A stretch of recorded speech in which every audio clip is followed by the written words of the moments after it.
Hey guys, how's it going? Today I want to show you how to make one of my favorite art lessons, and that is op art lines. Now, these op art lines are really fun and really easy to make. Now, this is definitely a project for upper grades such as like 4th grade and 5th grade and higher. Now, depending on the age group and the grade that you use this with, depends on how detailed and stuff you want to get. So I'm going to show you guys in this video two different ways how to do this. The right way and the wrong way. So first, this is on a 9 by 12 piece of paper, and which really makes for a lot of cool stuff. You can get lots of colors in here, lots of designs, but this will take forever and your kids will get tired of doing this very fast.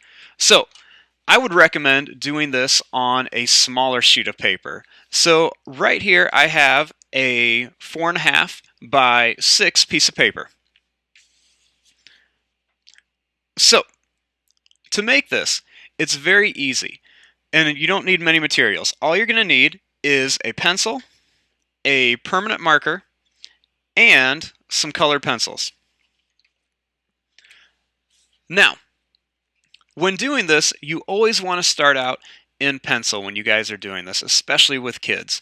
Now, just to save some time, and just so I can show you guys a little bit faster, I'm going to do this in permanent marker. So, let me show you guys how you want to start this off. So, the first thing is you want to start by drawing a wavy line in the center. And then you want to put about 7 dots on here.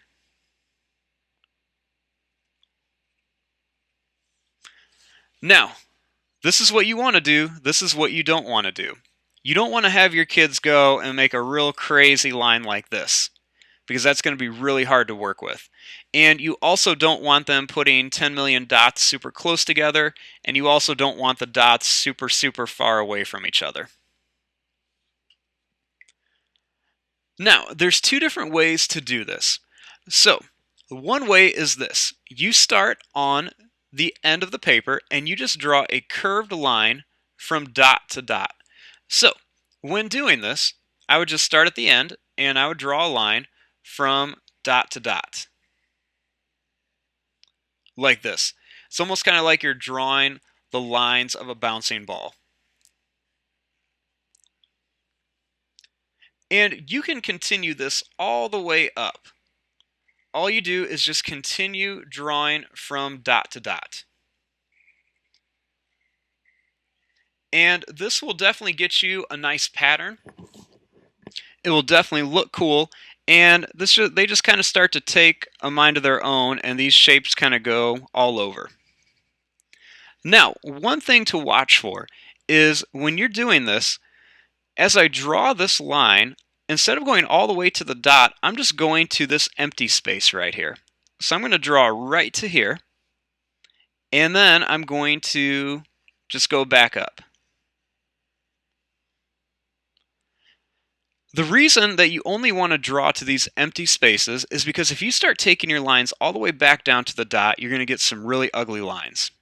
So if I were to draw it like this with dots really close together, I would have all of these little shapes all over, then I'd get these really far apart ones like this, and it just doesn't work out very well. Now, as I'm drawing these, if I don't follow the directions and I just start drawing all the way down to the dot every time, what I'm going to do is I'm going to get some really ugly lines, especially as I get farther and farther up. So as I start drawing up, you're going to start getting these really kind of crazy lines in here if you draw all the way to the dot. And you're going to start running out of room really fast. And lots of times if kids aren't taking their time, they're going to start overlapping things like this, and it's not going to look good. So you definitely don't want to see that. Now, another thing you're going to see, I'm going to flip this over. Another thing you're going to see is this.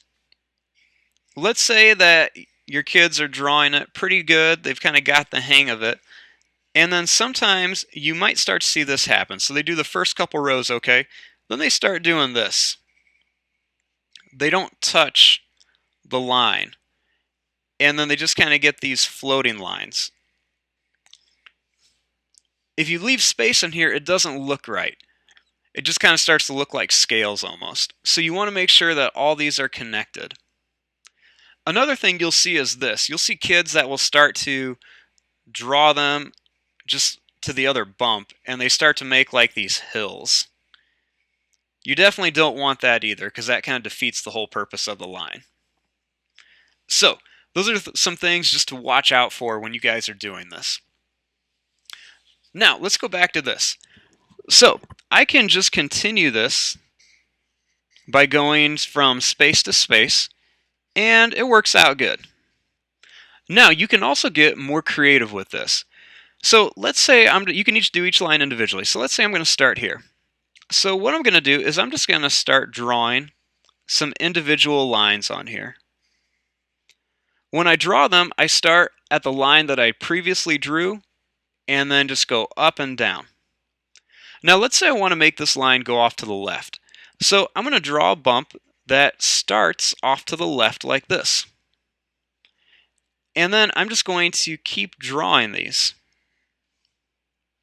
Now, if I want them to get smaller, I'm just going to start making smaller and smaller bumps on these. And I'm going to take this all the way to the top of the paper. Now, I can also make these things kind of run into each other. I can run it into that one and end it. Or I could even bring it out back here. I just draw a little bump, and then I just continue drawing the exact same way. Like this. Now, you can also do things like this. You can make these get real small. And then you can start making them bigger. If I want it to get bigger, I'm just going to slowly start making this get wider and wider. Almost kind of looks like a tornado shape. And you can just take this all the way off to the edge of your paper. I always like doing this individually because that way it gives me more control and I can kind of create my own lines and really make them look interesting. Now, sometimes you're going to end up with these little spaces in here, and that's totally fine because all you have to do is this. Right in here, I'm just going to draw a little bump, and then I'm just going to keep drawing these bumps. And what I do is I draw from one line to the next. So I'm just going to keep drawing these like this.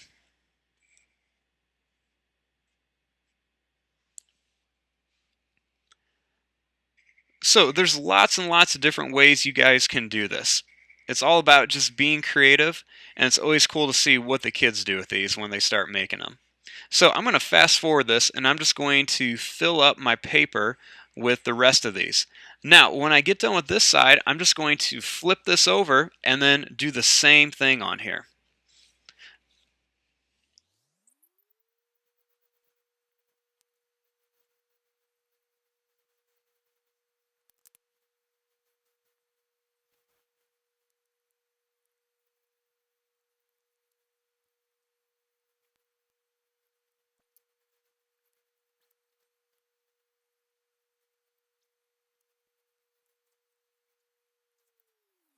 Okay, so there you go. That is how you draw these. Now, you can see why I stuck with a small piece of paper, because the bigger the paper, then the more lines, and you don't realize how many lines you're actually drawing until you really get into it. So, the next step of this is to color these. Now, when coloring, you want to use colored pencils. I've seen people use markers and paint and crayons, but you know what? Colored pencils just work the best for your kids. So, what I always tell the kids is you always want to make sure that you're coloring in a pattern.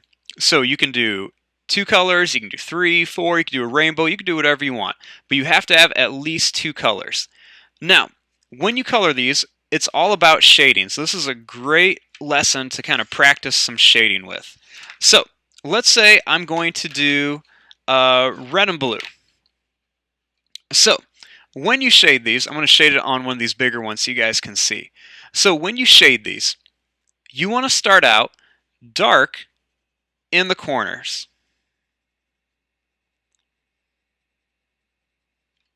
Like this. Then you just want to get a little bit lighter. Don't push down as hard. And then you just leave the center white. And that's all you have to do. So you just start out dark in the corners, and then you just slowly get lighter as you move up. And then you just leave the center white like that. Then you just kind of continue your pattern. So you just do dark to light, and then leave the center white. So dark to light, and then leave the center white like that.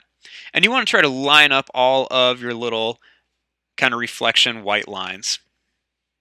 So you just do this over and over. Now, lots of people, they, like to just stick with a couple colors. Some people like to just do a whole bunch of them. It's whatever you want to do and however you want your class to work on this. Now, you can do side to side, and you can also color up and down. Now, I will say, when you color up and down, it is a little bit faster. So, when I do this, when I'm coloring up and down, it is a little bit faster, but because you're coloring up and down, it doesn't quite give that same rounded effect that this one does. So it's totally up to you on how you want to have your kids color, and let's be honest, it's going to be impossible to, keep them all coloring in the same direction. So just kind of do it however you want, but definitely make them do it like this a few times so they can kind of practice it. And then just the cool thing is you can add all sorts of different patterns on here.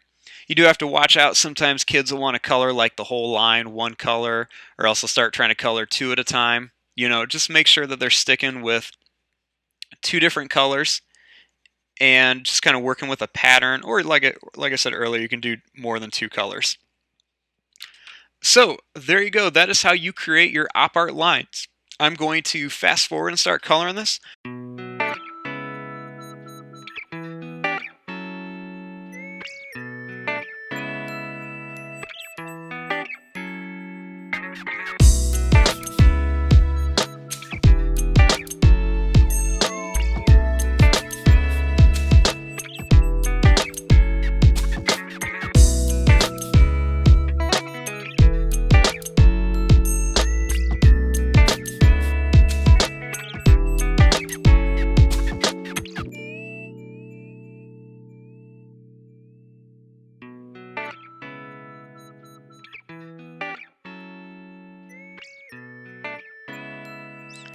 And there you go. There is your op art line lesson.